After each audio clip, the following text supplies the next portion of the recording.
lots of like angst and like, oh, should I even be doing this? Should I even be doing games at all?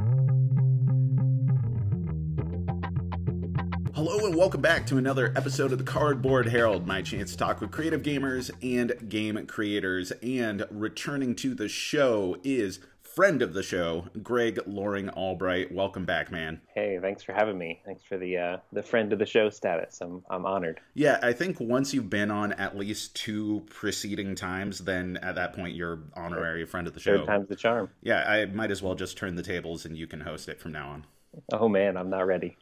Okay, well, what you're actually ready for is to talk about Ahoy, and in real time, in meat space, as far as when we're recording this, we are coming off the heels of GenCon, and I know you weren't at GenCon this year, but Ahoy by Leader Games, designed by you, was debuted at GenCon. There were some copies there. They were showing off the game. Were you paying attention to some of the reactions that were going on? Oh yeah, my Twitter followers got tired of seeing me retweeting people saying nice things about Ahoy. But yes, I was sad not to be at GenCon, although I've actually never been to GenCon.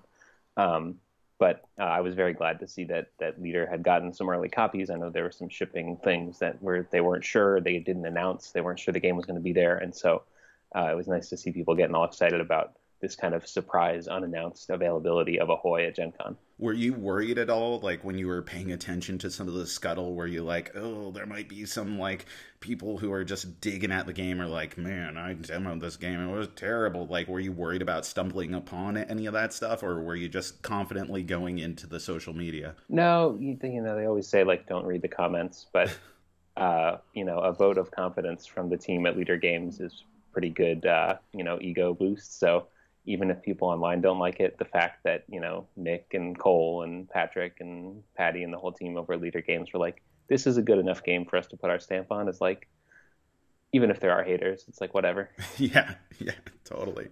Well, this game is particularly interesting because it has this lineage, right? Like it's a story development to get it to the state that it's at right now, releasing by Leader Games. It didn't even have the same theme. It was going to be self-published, and it was one of your earlier designs. I mean, you're an experienced designer, developer. I mean, you're a game professor at this point. And if you go back to the days of Hyperspace Smuggler and you look at that original Kickstarter video and you're like, oh, it's a baby Greg there making his pitch for Hyperspace Smuggler. It's weird. It's been a while. So why don't we kind of just recap like the origins of this game here? So was this your first crowdfunded game when you put it up as Hyperspace Smuggler on Kickstarter? Yeah, it was my first attempt to do any crowdfunding. This was like, not very early in Kickstarter, but like it was still a little bit of the Wild West. And a friend of mine, Andy Patton, who actually co-designed with Matt Grosso Dead Last, the party game, he and I were friends and we're talking about game stuff. And he was like, oh, I just Kickstarted a game. It wasn't Dead Last, it was something else.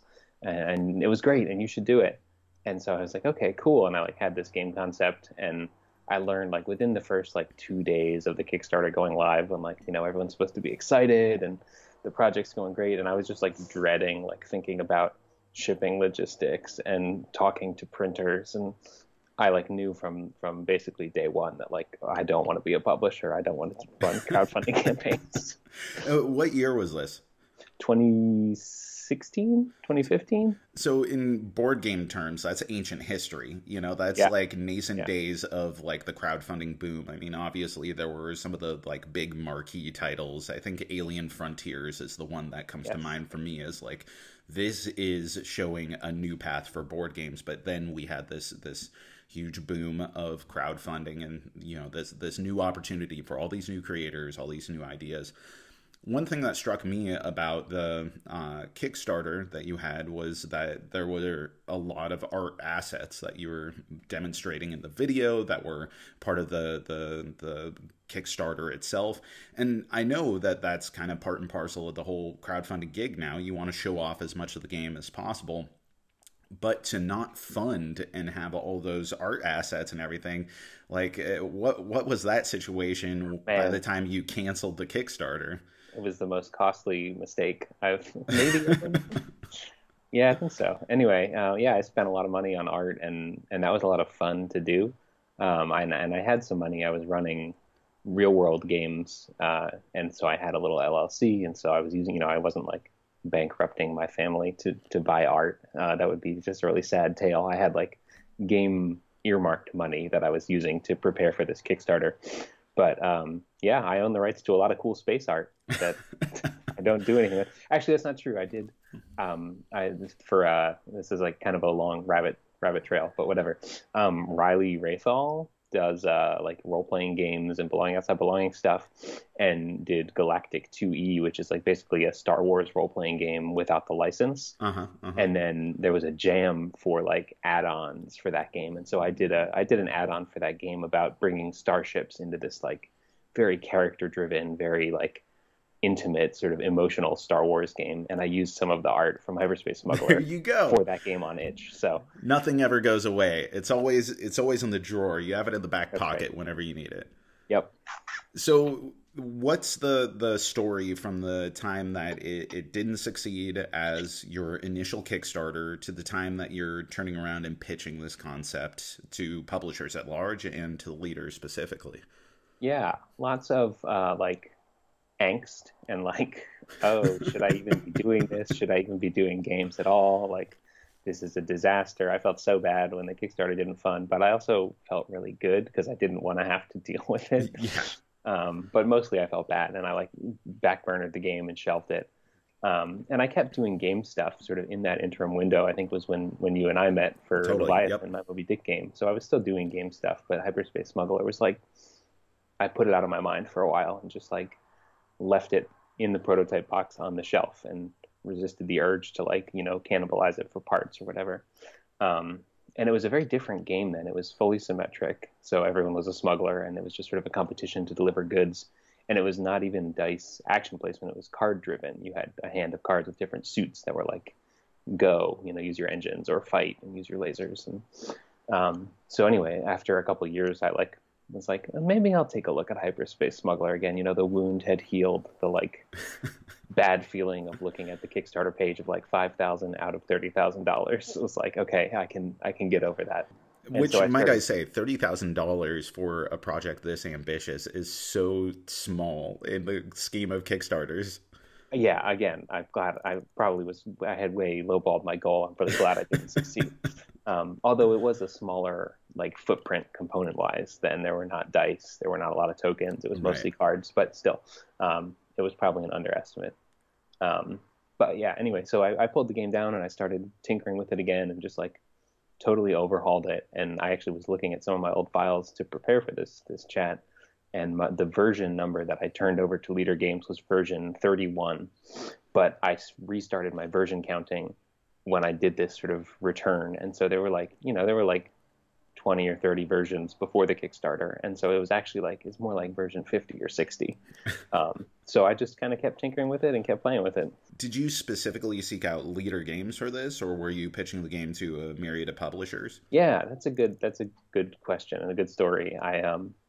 When I sort of picked it back up, it was still fully symmetric. It was dice placement. It would look a lot more like Ahoy as we see it now. But everyone was a smuggler. And then I had played a 2-player game with someone, and there was this sort of component called the Space Pirates that would kind of chase everybody around and make certain areas of the map like worse to go to. And in the 2-player game, you sort of passed control of that back and forth. And the person I was playtesting with was like, why doesn't somebody just be the Space Pirates? And I was like, oh. Thank God for that person, Yeah, shout out to Ken. He moved to New Zealand now, so I don't play test with him anymore. But yeah, so that kind of started. And so then I was pitching the game at like unpubs and stuff as a sort of pseudo asymmetric. There was 4 smugglers, and there was this one asymmetric role that morphed from being space pirates into being, the evil space empire. And I showed that game to John Gilmore, who was doing scouting for Pantosaurus at the time. And he said, if you developed a couple more factions, you could show this to Leader. This was right when Root was popping off, and they were like, this is the start of their sort of meteoric rise. And he was like, I bet they'd look at it. And so I was like, okay, cool. And that was like my development brief for like the next year and a half. And then I did show it to Leader, and they liked it. So at the time that you showed it to Leader, it was still the space theme? Yes, yeah. Okay. It's been so my first sort of like early drafts of this game. It was a pirate game, and I played it with my friend Wes, and he said you need hyperspace to make it easier to get around the map. And so like after like playtest number like 4 or 5, I turned it into a space game, and it stayed a space game until I gave the prototype to Cole, and he was like, "We're probably not going to keep the space theme. They were already working on arcs." He said, "If you're cool with that, I'll look at this prototype." I was like, "Great." Yeah, they have a couple space themes in the bag. I mean, they've already announced and are working on arcs, and then they have Void Lich, which is something that, who knows when that might come out. And then Yeah. for a while they had Deep that they were announcing and talking about as another space game. So they've been in the space realm. So I'm not surprised that they wanted to transition to some different theme. But it's cool that it originally started as like a pirate thing. I think I was reading it in the initial design doc for this, or the design diary that you posted on BGG, that there was some inspiration from Merchants and Marauders. Yes, totally. When I was actually the game I mentioned in that design diary that I played Merchants and Marauders exactly one time, and it just like took up residence in my head. I was like, this game is so cool. I want to make this game. But it was too much. Like it's a big game with a lot of pieces, and the player aid is a 2-sided 8.5 by 11 sheet of paper. And I was like, like trim the fat, get this game down to like something that I can like. My sort of goal for a lot of my game projects is like, can I play this with my dad, who like loves games? He taught me to play Hearts. He taught me to be mean in Monopoly. But like doesn't have a lot of patience for a lot of like modern hobby games. And so I was like, okay, if my dad can have a good time playing this, that's like the brief. And so that was what I did. I started saying like, how can I make Merchants and Marauders in like an hour with a low rules overhead? And the person actually whose copy of Merchants and Marauders I played was Matt Grosso, who's the other designer of Dead Last. So this sort of Chicago, we were all living in Chicago at that point. I think we've all left Chicago now. That whole scene was like very important to the beginnings of what became Ahoy. Did you grow up in Chicago? I know you as a Philly guy. Yeah, I'm Pennsylvania, Philly for life. But I don't live in Philly right now, but I still love it. But my partner did a graduate degree in Chicago, so we moved out there for a while. Oh, okay. That makes sense. Yeah, I'm so glad that there's this hubris among early game designers, right? It's something that's really endearing to me that people get into this hobby and there's such an influx of people, and not necessarily saying that you were this person, but they play a handful of games and they're like, oh, these are cool. And then they play a couple more complex games and they think, well, surely these 10 games that I've played are the only games that have ever existed. So I'm going to design the 11th game. I'm going to design the better game. And so with one play of Merchant Marauders or whatever it is, so many people out there go, I could design something better. And eventually that kind of evolves. You set that project aside, but the itch to still create is there, and it's persistent as you play more and more and more games. But I think that's really a lot of the trajectory with so many people who become game designers. Like I know many other industries and many other creative art forms where people, they want to learn the art form, but they don't really imagine themselves as someone publishing something after reading 5 books or something. But like something about games, people play a couple games and they go, I know what I want to do. I want to make these things right here. It's so cool. Yeah, it's a like, unique experience. And yeah, I think a lot about this because I'm like starting to teach about games, and I've been writing and thinking about games. This sort of tactile availability of the pieces, I think, is a big part of that allure, at least for me, that it's like, well, it's just some like, like I can print something on my printer and I can get some dice and a pawn and I can do it. Whereas like, a video game is like, I don't know how to make art assets. I don't know how to use Unity. Like the just tactile availability of like, I have to process all this stuff in my head to play this game. But once I do that, it's all just available for me, and I can think of other ways to do it. And I can even write house rules that let me do it differently. And I feel like once you think up a house rule, like suddenly you're on the slope to becoming a game Right, designer. right. So you're talking to John Gilmore at Unpub or whatever. He talks to you about, if you make this just a little more asymmetric, this might be a leader game. You go through the iteration process, and then you're making your pitch, and the pitch is actually to Cole. Yes, yeah. So I sent an email in the run-up to PAX Unplugged 19? Yeah, I think 2019. I was like, I had a couple other games, but this Hyperspace Smuggler was my big title I was trying to get. And then we were expecting our first kid at that point, and I was like, look, I'm not going to have a ton of time to design games. I got to land a game at PAX where I'm going to have to like go dormant for a while. And so I emailed the info at leader, and I had a pitch. I had a sell sheet done up that was like pitching this as a Vast game because I had played Vast, the Crystal Caverns, and the Ahoy, whatever, Hyperspace Smuggler wasn't really a Vast game, but I was like, let me like pitch it in a way that will like get their attention. And so I sent that, and like within a day, Patrick Leader replied and was like, yeah, here's Cole's email, set up a meeting with him, which was wild because at that point, I think they like had an open info at, and they were like, sure, pitch us stuff. Now they're such a big name that they're like closed that off a little bit. But I just felt so lucky that the info at was being checked by Patrick Leader, which is like, usually the intern checks the info at or whatever. And then B, that I got to pitch it to Cole because, he's sort of the creative head of studio, and he immediately, like, as we were playing the game, I saw his wheels start to turn. I was like, yes, I've got him. He was like, oh, you could do this, and you could do that. I was like, yep, you definitely could. For so few games under his belt, Cole has developed this kind of infamous status as like a scholar of a game designer, which is actually kind of a group that I lump you in, probably because of your scholarship studies in game design and just all the scope of the way that we play games that you've focused on and presented on over the years. And you're very thoughtful about the process of creating games. And I've gotten a chance to talk to you and Cole both about those types of things.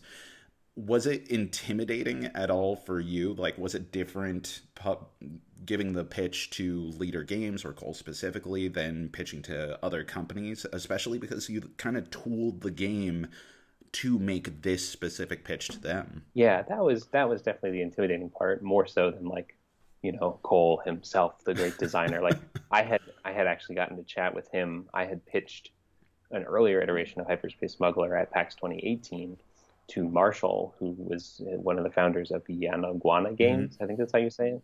And then he ended up working in ops for Leader. And so he had seen the game. I had done a pitch meeting with him. And then Leader hired him. And then he was like, oh, I've seen this game before. It's cool. It's been developed more. And anyway, during that meeting with Marshall, Cole was hanging out, and I got to chat with him about some academic stuff because he's written an article or two for the Analog Game Studies Journal that I've also written for. And so I like wanted to pick his brain about that. So anyway, this pitch was not like my first time meeting Cole, and I wasn't like super nervous about that. Although I was definitely nervous of like, yeah, like I've sort of tuned this game for this pitch meeting. And these are like, the 30 to 45 minutes that I have to like see if this work is going to pay off. And they sign it. They say, yeah, we're probably going to end up ditching this theme, but we're going to take this game on, see what we can do with it. And then the in-house development happens from there. And this is a process that I'm particularly curious about because you're the designer. Cole is the head of the games or creative aspect of Leader Games. And then Nick Brockman had recently been appointed to be the head of game development at Leader Games. How much were you involved, if at all, in the development of the game once it was turned over to them? Yeah, almost. I mean, I'm going to say it in whatever, almost not at all. And that sounds like a bad thing, but it was actually great. I turned over this, what to me was essentially a finished product to them. And then they worked on it, and they worked on it, and occasionally I would get an email from Nick or from Cole being like, hey, we're going to change this, take a look. And when I first had it to them and they got back from PAX and they were starting to think about signing it, Nick sent me this long email of like a couple rules clarifications and like a bunch of questions about like, okay, so why did this rule do that, and why does this rule do that? And you could tell he was just like disassembling the whole game in his mind and getting ready to put it back together. But from that point on, it was mostly just, they were prepping rules, and they would send me drafts, and like Patrick would like, sneak me photos of playtests in my Twitter DMs occasionally, and I would get a message from Patrick and be like, "Don't show anyone this," and then he would send me a picture of a playtest in progress. I was like, "Yes, it looks so good." So yeah, it was very hands off for me. I definitely like was available. I wasn't like frozen out. I gave a couple feedbacks on a couple terms, and they were like, "Yes, absolutely, we love it. We'll change it." But it wasn't like, I wasn't in like a development meeting every week. Thank goodness, because I was finishing my PhD and would not have had time. So the game has evolved considerably since the time that you pitched it to them. Do you like, in looking at the final rules, are there things to you where you're like, that was so obvious? Why didn't I think of that? Yeah, the most sort of genius things that I think changed are, three things I'll flag, and I'll probably think of more as I'm talking because Nick did change a ton of stuff. Um, Number one is removing one of the tiles. So there's 12 tiles in the set, and you take out one at the start, and that prevents you from, getting this kind of like frustrated, like I'm gonna find the last tile, which is something that happened in my playtest, and I was just kind of okay with it. But the game is better with that sort of randomness of I don't know if that other blue island is out there, um, and so that's one. Two, and these two are both changes to the smugglers actually, and Nick talked about them in his design diary. Adding the rewards grid. So when the smugglers deliver cargo, they don't just get points. They can also choose from this sort of grid of options. And that's really smart because it prevents people from just sort of predicting what the smugglers are going to do points wise. Like, well, I see they have 2 cards. They get 3 points per card. I'm guessing they're going to get 6 points. They can go on this rewards grid and it makes them a little more squirrely, a little more unpredictable. And then the other thing with the smugglers is the pledging system, where once they have this sort of like, it's almost like a stocks game where when they deliver cargo, they have to say, I bet the bluefins are going to control a skull island at the end of the game, so I'll put this skull card under the bluefin token. That was not in the original game. There was just sort of, the smugglers just scored at the end. And so this kind of adds more unpredictability and gives them a little more skin in the area control game, whereas before they were kind of apathetic about that. Can you speak at all to the fact that the smugglers are identical? Because right now it's a 4-player game. If you're playing with 2 players, you have to play as the Mollusk Union and the Bluefins. And then if you have a 3rd or 4th player, they're smugglers.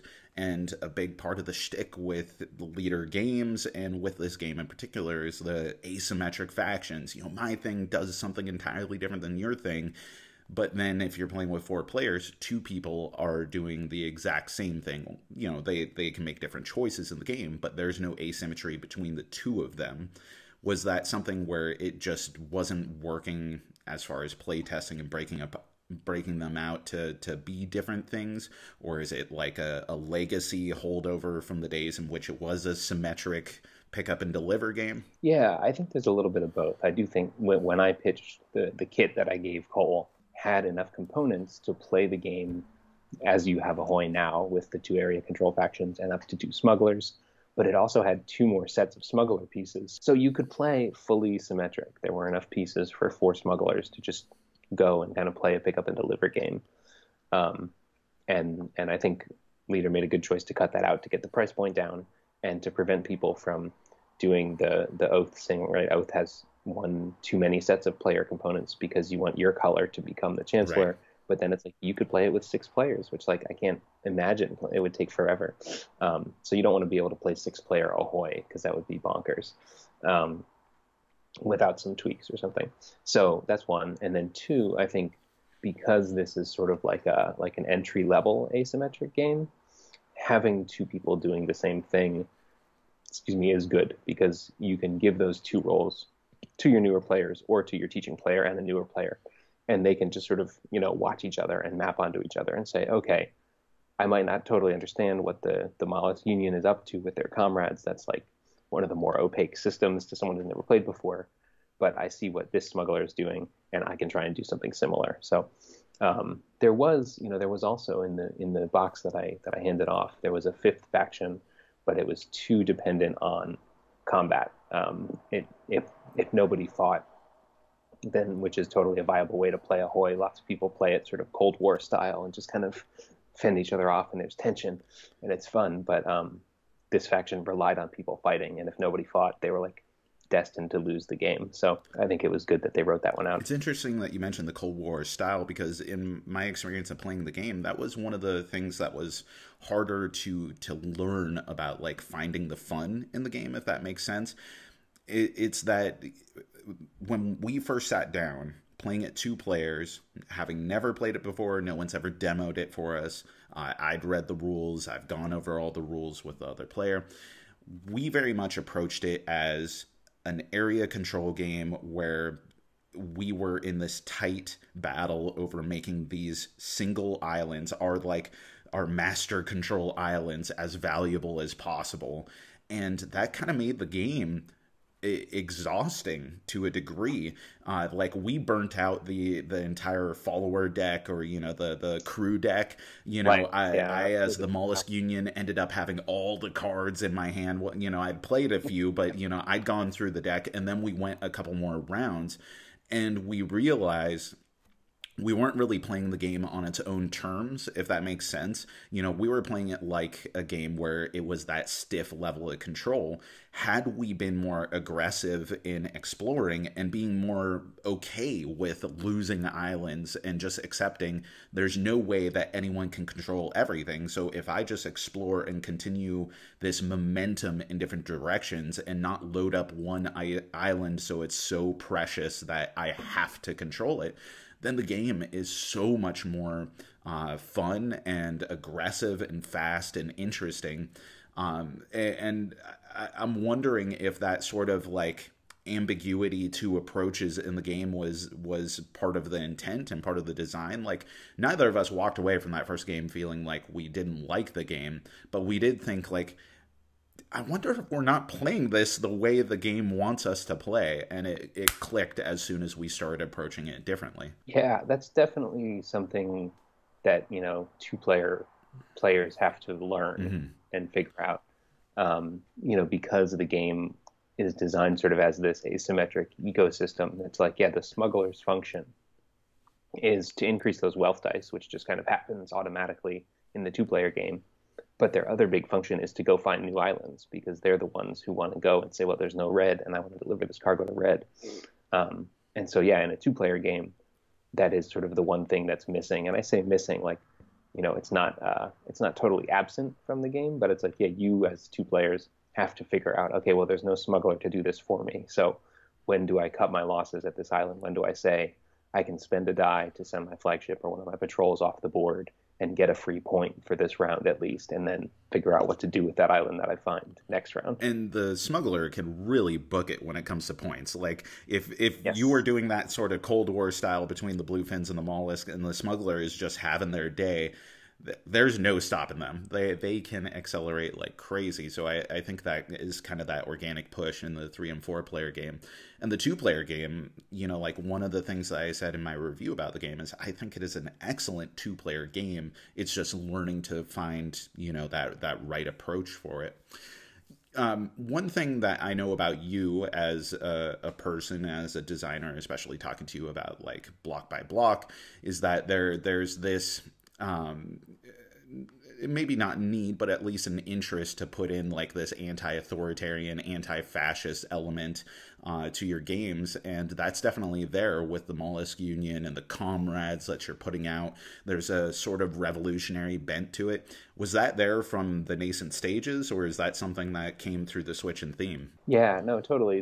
When I was sort of, after John Gilmore's feedback of like, get more roles, and it was a space game.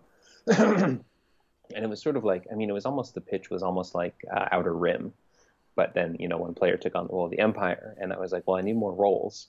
And I was like, well, obviously there's an Empire, there has to be the Rebellion. And so that's the group that became the Mollusk Union. And so, they already have this sort of like underground resistance fighter kind of vibe.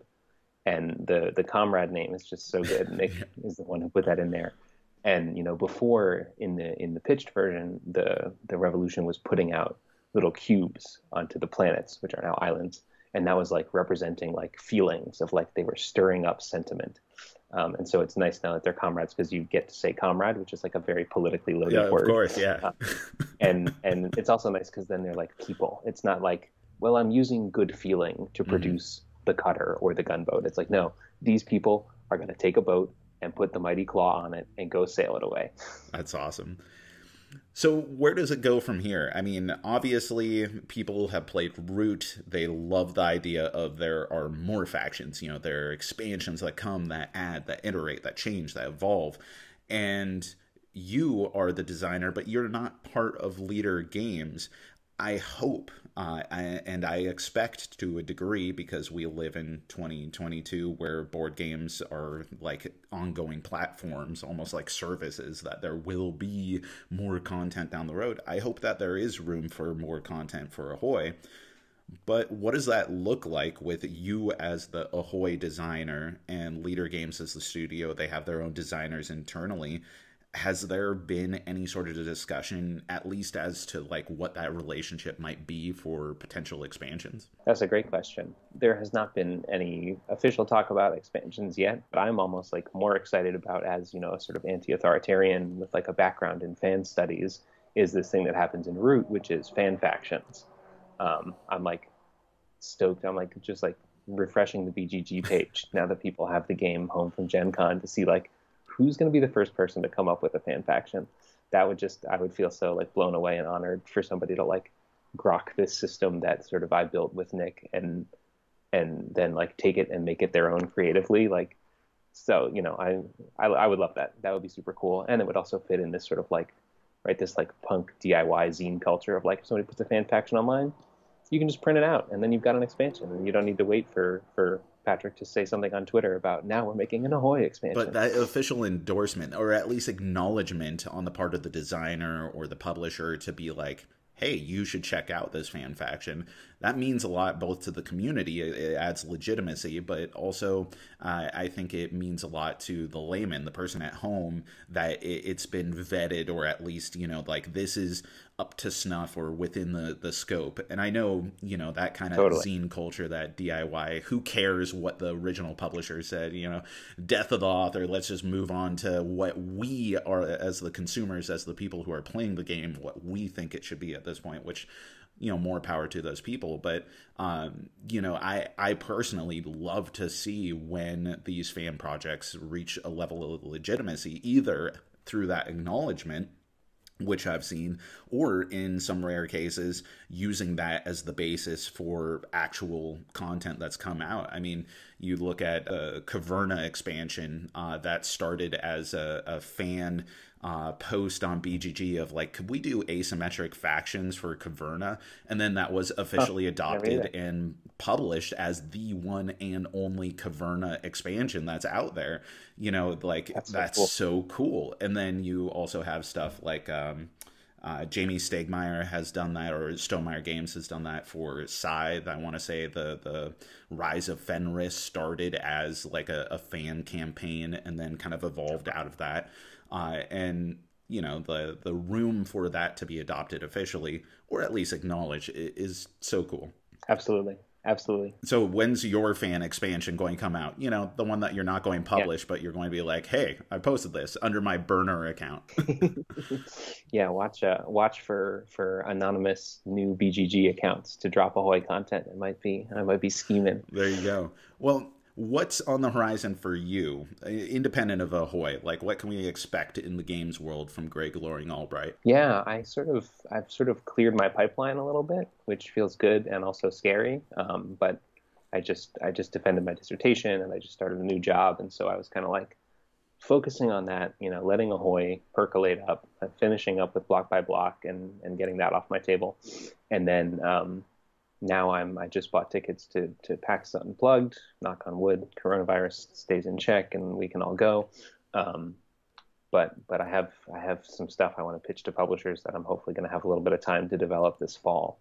I'm not going to. Well, I'll talk about the one because I've talked about it on Twitter before. It's like a role-playing sort of light storytelling game about a religion and the sort of tensions to like. Of course it is. Make it fall apart or stay together, and sort of like how you betray your founder's vision or how you try and hold true despite people trying to tear it apart. So I've been playtesting that specifically with friends and family of mine who are a little more religious than I am, and that's been a lot of fun to like really get their like inside input on.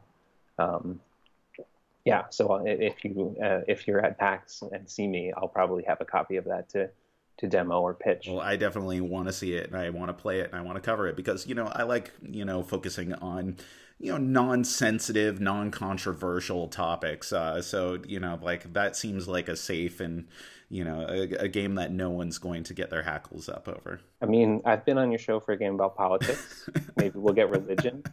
And then maybe we'll get sex. Who knows? We'll just hit the big three. We'll just handle it. Well, as always, it has been such a joy to have you on the show, Greg. Ahoy is a fantastic game. I love it at 2 players.